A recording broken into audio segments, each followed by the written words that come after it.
Welcome to our Emergency Preparedness video series. This is one of 12 videos that will become available during this year, one each month. First, let us introduce ourselves. Hi, I'm Jennifer Ponce, the Emergency Services Coordinator for the City of Morgan Hill. And I'm Randy Christensen, an instructor for Morgan Hill's Community Emergency Response Team. Being prepared for disasters and emergencies can seem like a big job. Many people don't know where to start, so they never start at all. Do One Thing is a 12-month program and has been adopted nationally by emergency services of many counties. The program makes it easy for you to prepare yourself, your family, and your community for emergencies or disasters. The goal of this presentation is to help your family have the ability to receive, understand, and act upon information received in an emergency. Our objectives are threefold. Make sure everyone in your family knows what to do when they receive or hear emergency warnings. Get a NOAA emergency alert radio. Make sure everyone in your household can communicate in a disaster. Advanced planning makes it easier to make good decisions without the stress of an emergency or disaster. Think about different disasters and the different situations of how they would affect you and your family. Discuss those thoughts with your family members, those individuals who count on you, and the people that you may count on. Figure out in advance how you will deal with any problem that you may face. Many cell phone providers will automatically send you text alerts when there is a weather warning in your area.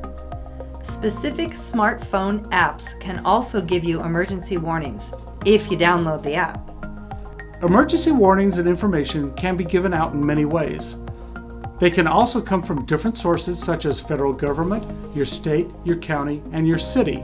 Some of the ways messaging can be delivered are by mass notification delivered by phone apps, device notifications such as TVs, radio, or iPads, outdoor warning sirens for such things as tornadoes or tsunamis, social media like Twitter or Facebook, and by public safety officers or volunteers going door to door.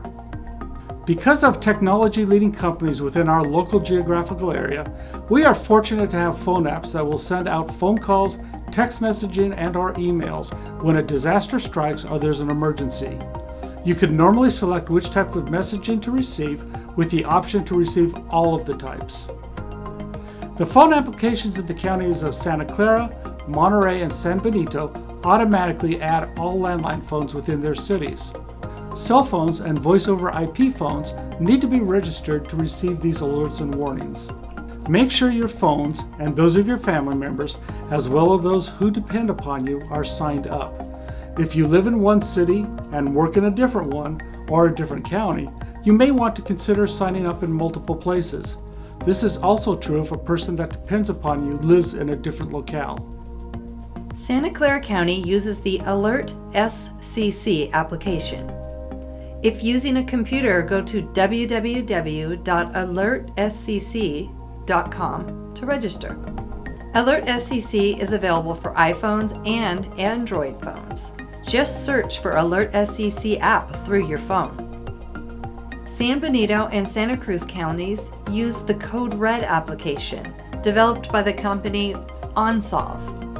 To register in San Benito County, go to the Hollister Police Department homepage and click on the Code Red logo located in the right column near the bottom of the page. For Santa Cruz County, go to their county webpage and search for Code Red using the search function in the upper right corner.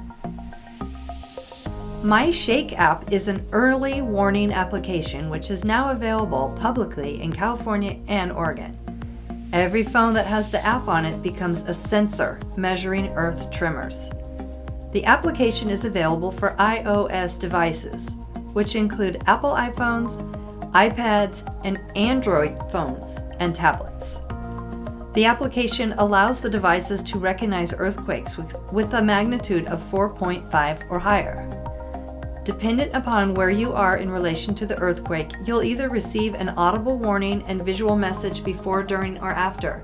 If you are less than 10 miles from the epicenter, you will most likely not get an advance warning. After you receive the audible and text warning from your phone will display advice reminding you to drop, cover, and hold on. Following that, you'll receive more information about earthquakes, including location and magnitude. You can even give feedback to fellow users and MyShake scientists. Some cities still use sirens, along with phone apps and other media, to notify residents of pending disasters. These may warn of tornadoes, wildfire, tsunamis, and hail or dangerous winds. Know what to do if you're in a location where warning sirens are used. If you or a family member are deaf or mute, understand how to use assistive technology to receive and send emergency messages. If you have questions or concerns, contact your local emergency manager. NOAA is the National Oceanic and Atmospheric Administration, which is a science-based federal agency within the Department of Commerce. Reporting into NOAA is the National Weather Service, or NWS. The NWS collects information from 122 local weather forecast offices and is tasked with providing national weather forecasts. These forecasts are continuously broadcast on frequencies that are received by all NOAA weather radios, or NWRs. All weather radios receive these frequencies, which are used by aviation, shipping, boating, and the general public. Many weather radios also receive AM, FM, and shortwave channels. A weather alert radio has one major difference. When a weather alert is broadcast, which normally contains emergency information, the weather alert radio will automatically switch from the other station to the NWS station and broadcast that alert. NOAA radios can receive broadcasts from different locations. You'll want to tune into one of the channels that is broadcasting information for the area of which you're concerned. These broadcasts not only include weather information and forecasts, but can also include hazard information. Many NOAA radios have the ability to automatically turn themselves on if an alert is broadcast. Adapters are available for the disabled, which can provide flashing lights or vibrations when alerts are received. Just like a smoke detector, all homes should have a NOAA radio.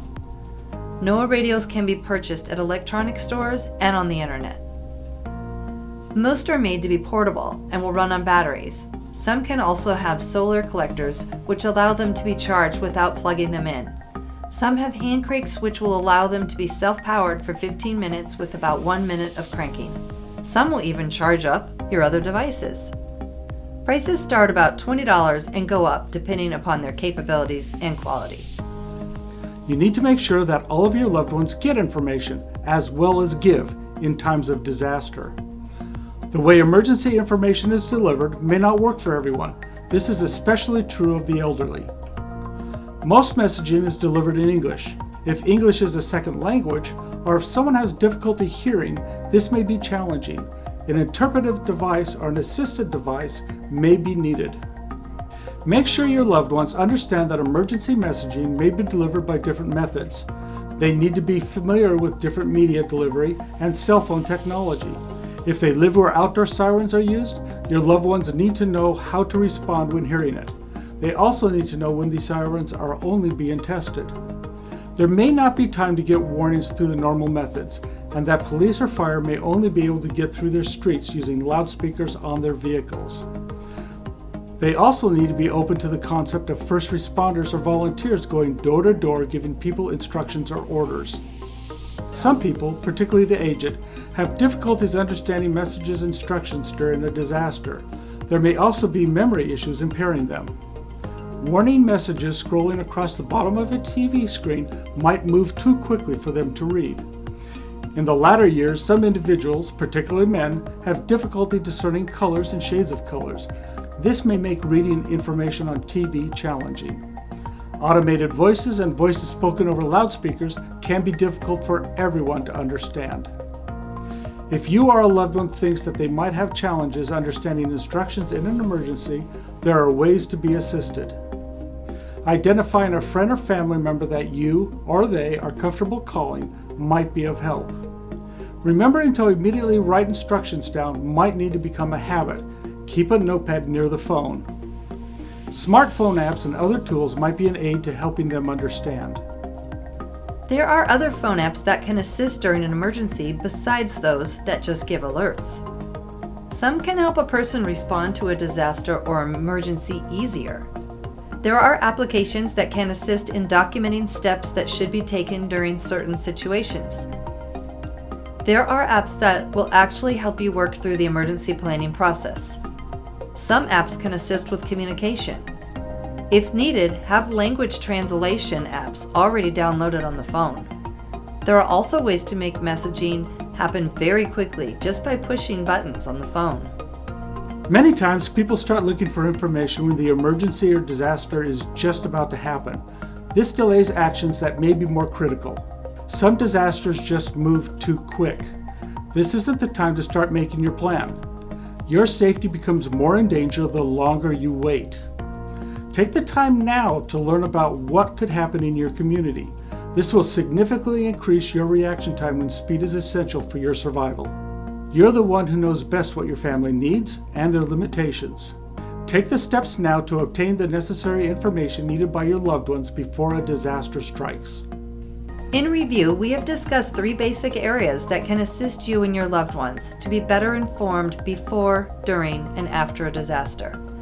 Make sure all of your family and loved ones know what to do when they receive or hear emergency warnings. Get a NOAA emergency alert radio. Every home should have one.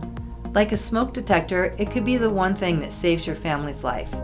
Make sure everyone in your household knows the different ways that they may receive alerts and communication from emergency services, as well as how they should respond. Thank you for your time. This concludes the Do One Thing presentation of Be Informed.